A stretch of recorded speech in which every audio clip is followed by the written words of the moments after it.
आपका बहुत बहुत स्वागत है हमारे चैनल लीगल आउटलुक में, जिसमें हम अलग अलग कानूनी नजरिए पे आपसे चर्चा करते हैं।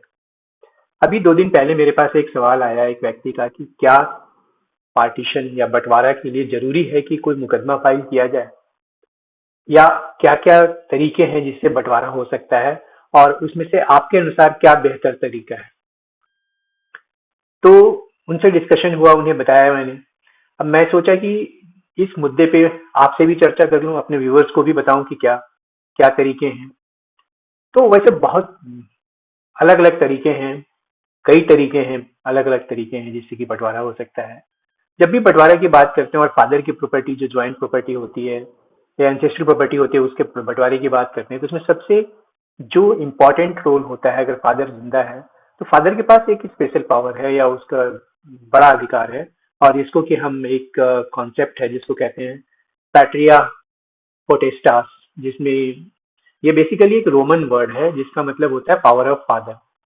पिता का जो पावर है उसके बारे में कहता है। और ये जो कॉन्सेप्ट है ये फंडामेंटल फाउंडेशन है या मूलभूत आधार है रोमन सोसाइटी में, जो कि जिसमें फादर का एक स्पेशल रोल होता था, उन कंट्रोल होता था बच्चों पे और अपनी संपत्ति पे। तो जिसको वो अपनी मर्जी से जब चाहे जैसे चाहे बंटवारा कर सकता है। तो हमारी हिंदू लॉ में भी फादर फादर के पावर को सुपीरियर माना गया है। तो बंटवारे का जब भी बात होता है तो सबसे पहला, अगर फादर जिंदा है और वो चाहते हैं कि बंटवारा करें, तो वो अपने तरीके से उस प्रॉपर्टीज का बंटवारा कर सकते हैं। चाहे दूसरे उनके बच्चे या दूसरे जो क्लेमेंट हैं या को पार्टनर हैं या को ऑनर हैं, वो अपना कंसेंट नहीं भी देते हैं, वो नहीं भी चाहते हैं तो भी कर सकते हैं। दूसरा जो सबसे कॉमन तरीका है पार्टीशन का, वो होता है एग्रीमेंट के द्वारा, कि भाई आपस में जितने भी मेंबर्स हैं वो आपस में एग्रीमेंट कर लें, जितने भी को पार्टनर्स हैं, और चाहे उसको रजिस्टर कराएं या ना कराएं, ये भी कोई इसेंशियल नहीं है, कोई जरूरी नहीं है।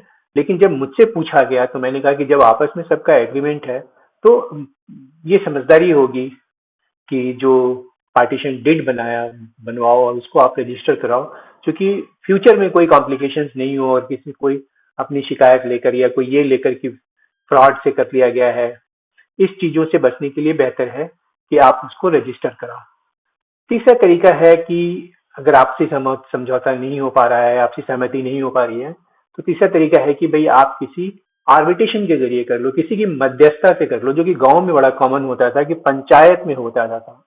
तो ये भी एक बहुत ही पॉपुलर तरीका है अ, आपस में बंटवारा संपत्ति, ज्वाइंट फैमिली प्रॉपर्टीज या जो साझा प्रॉपर्टीज है या कोपार्टनरी प्रॉपर्टीज है, जो लाजालाई प्रॉपर्टीज है, उनके आपस में बंटवारा करने के लिए। और अगर समझौता नहीं होता है या आपस में जो पंचायत के द्वारा या ऐसे आर्बिट्रेटर के द्वारा नहीं हो पा रहा है, तो फिर सूट फाइल करना, जो कि एक जिसमें ज्यादातर केसेस में तब होता है जब आपस में बिल्कुल कुछ नहीं बन रहा है और क्लेमेंट अलग अलग क्लेम कर रहे हैं, अलग अलग अपनी बातें कह रहे हैं कि भाई मेरा ज्यादा क्लेम है या किसी का कम क्लेम है या कोई ऐसी प्रॉपर्टी इन्वॉल्व है। कई बार होता है कि कोई मेंबर है, उसके वाइफ के नाम की प्रॉपर्टी इन्वॉल्व है, तो भी, और वो जॉइंट फैमिली प्रॉपर्टी क्लेम कर रहा है कि हमारे कॉपस से खरीदा गया है, जॉइंट फैमिली इनकम से खरीदा गया है। तो इन सब चीजों में तो सूट ही एक जरिया है, कोर्ट का ही जरिया होता है। तो कोर्ट में मुकदमा जैसे ही हम फाइल करते हैं, उससे अपना इंटेंशन शो करते हैं, उस दिन से पार्टीशन हो जाता है। लेकिन शेयर जो डिसाइड होना होता है, चाहे वो मेट्स एंड बॉन्ड के द्वारा, चाहे मेजरमेंट, अगर एग्रीकल्चर लैंड है तो नॉर्मली हम कहते हैं मेट्स एंड बॉन्ड मीन्स की मेजरमेंट एंड पार्टीशन या बाउंड्री डालकर। और अगर नॉन एग्रीकल्चरल लैंड है तो फिर उसका जो एक वैल्यू लगाकर या बेच कर उसका वैल्यू जो भी है अपना, जिसका जितना शेयर है वो देने का होता है। तो एक बड़ा अच्छा केस है, नायडू वर्सेस नायडू, दोनों ब्रदर्स थे। तो उसमें एक ब्रदर ने अपनी एक पार्टीशन फाइल किया ज्वाइंट प्रॉपर्टी, कहते हुए कि जो मेरे बड़े भाई की वाइफ के नाम की प्रॉपर्टी है वो ज्वाइंट प्रॉपर्टी है, लेकिन उसने उसकी वाइफ को पार्टी नहीं बनाया। तो कोर्ट ने कहा कि बगैर टाइटल होल्डर के को पार्टी बनाए हम, आप ये सूट मेंटेनेबल नहीं है। तो जब भी इस तरह का कोई सूट फाइल करते हैं जिसमें कि आपका ये क्लेम है कि वो प्रॉपर्टी ज्वाइंट फैमिली प्रॉपर्टी है, तो आपके जिम्मे ये हो स्पेशल जिम्मेवारी हो जाती है आपकी कोर्ट में कि आप ये प्रूफ करें कि वो प्रॉपर्टी जो जॉइंट फैमिली कॉर्पस से खरीदी गई है, तभी आप वो आप उसको उस पर दावा कर पाएंगे।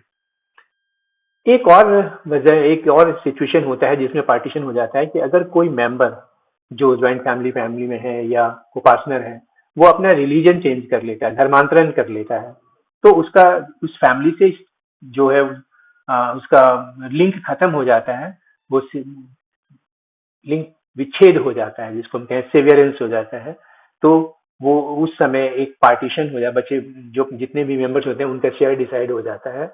हाँ, एक बात ये बताना मैं चाहूंगा कि जब भी कोई धर्म चेंज करता है तो उसका बेशक फैमिली से तो खत्म हो गया उसका रिलेशन कोपार्टनरी के तौर पे, लेकिन उसके शेयर पे कोई फर्क नहीं पड़ेगा, उसके कोपार्टनर के स्टेटस पे कोई फर्क नहीं पड़ेगा। जितना शेयर उसका बनता है वो फिर भी उसका हकदार रहेगा।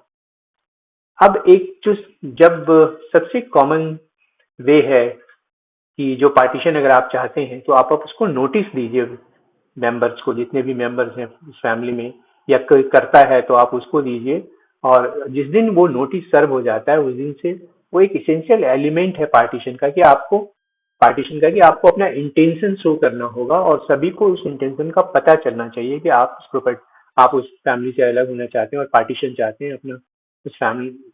तो नोटिस देकर, जो प्राइमरी स्टेज है, आप नोटिस देकर भी पार्टीशन क्लेम कर सकते हैं। अब दूसरे मेंबर्स अगर आपके साथ तैयार होके, चाहे वो म्यूचुअल कंसेंट से करें या किसी आर्बिट्रेटर को अपॉइंट करके या पंचायत के जरिए करें, ये फिर ऑप्शन ओपन होता है। अब एक सवाल और भी पूछा गया कि किसका किसका अधिकार है कि वो पार्टीशन क्लेम कर सकता है। तो वैसे तो जितने भी मेंबर्स हैं फैमिली में, और जितने भी चाहे को पार्टनर्स हैं, उनका स्टेटस कोई भी हो, वो मांग सकते हैं, डिमांड कर सकते हैं पार्टीशन का। हाँ, फादर का स्पेशल पावर होता है, जो मैंने अभी आपको पहले भी डिस्कस किया कि फादर अगर चाहे तो अपनी अपनी इनिशिएटिव पे ही सारे बच्चों के को इकट्ठा करके और वो अपनी तरीके से जो भी हो पार्टीशन कर दे। उसके अलावा जो बेटा होता है या उसका ग्रैंड सन है या ग्रेट ग्रैंड सन है, उनके पास भी ये पावर होता है कि अगर वो मेजर हैं और साउंड माइंड के हैं तो पार्टीशन डिमांड कर सकते हैं। अगर वो माइनर हैं तो वो अपनी वेस्ट नेचुरल गार्जियन के द्वारा या कोई कोर्ट अपॉइंटेड गार्जियन के द्वारा, बेस्ट फ्रेंड के द्वारा, जो उनके इंटरेस्ट में काम करे उसके द्वारा वो कर सकते हैं। 2005 के बाद जो सिचुएशन है थोड़ा चेंज ड्रेस्टिकली चेंज हुआ है, थोड़ा नहीं, जिसमें 2005 के हिंदू सेक्शन एक्ट में अमेंडमेंट करके डॉटर को भी इक्वल बना दिया गया सन को। तो डॉटर भी डिमांड कर सकती है। इवन कि कोई बच्चा अगर उस समय जब पार्टी अपने मदर के वूम में है, या कोई अडॉप्टेड चाइल्ड है, या कोई ऐसा बच्चा है जो कि जिस मैरिज को वॉइड डिक्लेयर कर दिया गया है, जिस पर मैंने एक वीडियो भी बनाया था और आप लोगों ने काफी अप्रिशिएट किया था, तो उस मैरिज उस बच्चे को डीम्ड माना जाता है, उसको माना जाता है कि वो लेजिटिमेट चाइल्ड है, इवन कि वो भी पार्टीशन क्लेम कर सकता है। तो इस बैकग्राउंड में हमने देखा कि पार्टीशन कौन कौन क्लेम कर सकता है या पार्टीशन किस तरीके से किया जा सकता है। लेकिन जब भी पार्टीशन की बात होती है और अगर कोई माइनर है जो शेयर होल्डर है, को ओनर है या को पार्टनर है, तो उसके इंटरेस्ट को सेफगार्ड जब भी सूट फाइल होता है तो उसमें कोर्ट की जिम्मेवारी होती है कि जो भी पार्टीशन हो उसमें माइनर के इंटरेस्ट को सेफगार्ड करे। और अगर नहीं, कभी माइनर जब मेजर हो जाता है और उसको ये लगता है कि उसके साथ वो चीज नहीं किया गया, तो वो दोबारा कोर्ट जा सकता है और उन चीजों को चैलेंज कर सकता है जो पार्टीशन हुआ था।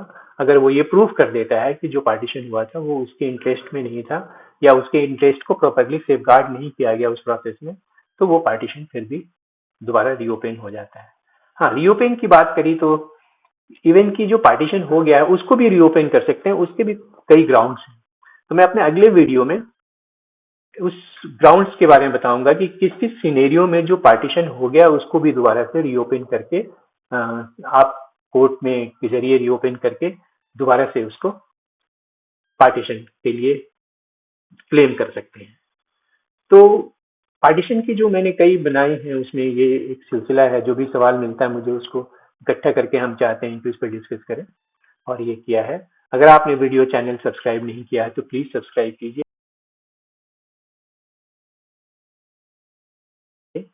अगर वीडियो अच्छा लगा तो शेयर कीजिए और अपने शेयर कीजिए अपने लोगों से, या आपका कोई विचार है तो आप मुझसे साझा कीजिए। और जब भी कोई इशू हो तो प्लीज लिखिए, क्योंकि आप लोगों के इशू के जरिए ही ये सिलसिला आगे आगे बढ़ रहा है, जो आप हमसे कम्युनिकेट करते हैं मेरे व्हाट्सएप नंबर पे 8287070176, या कमेंट सेक्शन में जाके अपनी कमेंट लिखते हैं। वहां से ही हम समझ पाते हैं कि हम किस डायरेक्शन में जा रहे हैं और किस डायरेक्शन में हमें जाना चाहिए। Thank you.